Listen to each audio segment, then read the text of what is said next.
How's it going, guys? So we're here for another Rust update. Sorry the video is a little bit later than usual, but that just happens to be because of messed up sleeping schedules. One way or another, we got it out. As you can see here, there's the final version of the backpack.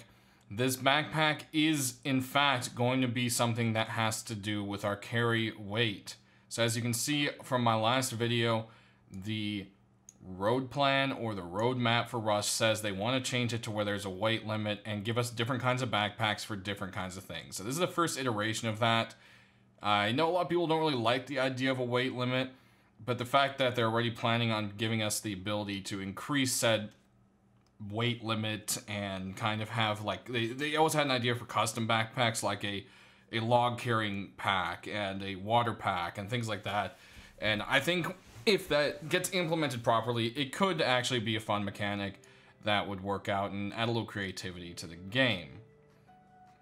Now, next up, we've got the APC. We've been wondering what's going on with the Bradley. How come it's taking so long? And Helk has been just pounding out work at it. And he's got it to where the pathing works between a lot of different nodes.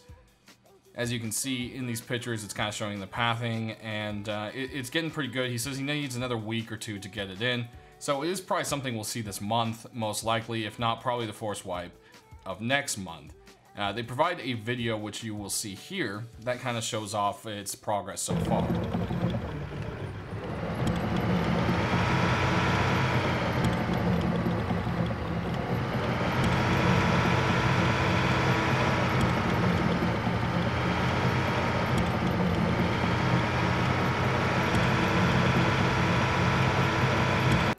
Also, everyone's probably wondering what's up with the NPCs.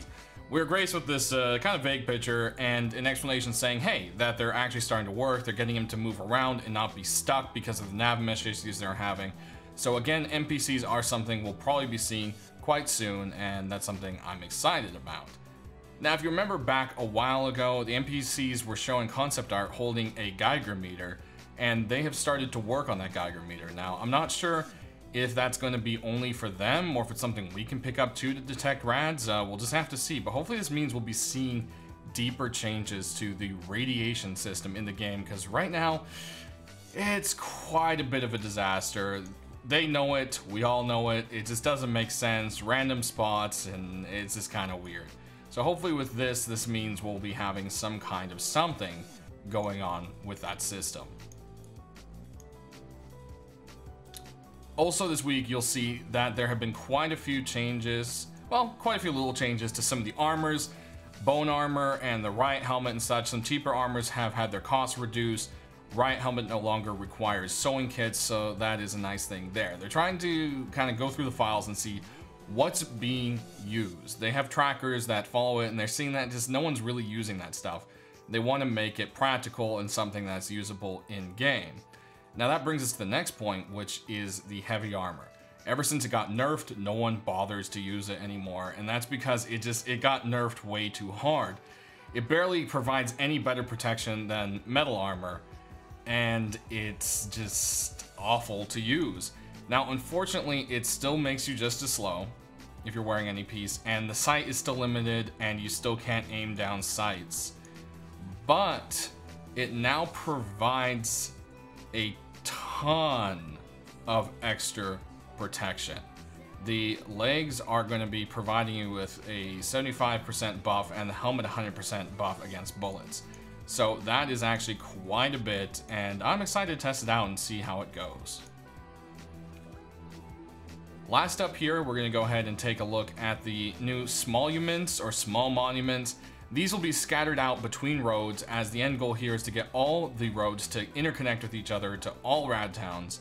And they want to give looting areas because they realize that it's a little bit hard to get resources because the big groups camp the big monuments. Well, there's going to be more little small monuments around. These will not only add a little bit more life to the map, but of course you'll also have more looting opportunities. And this is something that I believe is great. So definitely something I've been looking forward to. I love the whole supermarket there saying sperm kit. That's a long running joke from when this concept art was still made, and I'm glad to see it stuck around. Anyways, guys, we're going to leave you here with checking out their progress on the new character models with their funky looking faces. And I hope you enjoy the video. Don't forget to click that like to show your support. Sub if you're new and want to see more, and we will see you next week.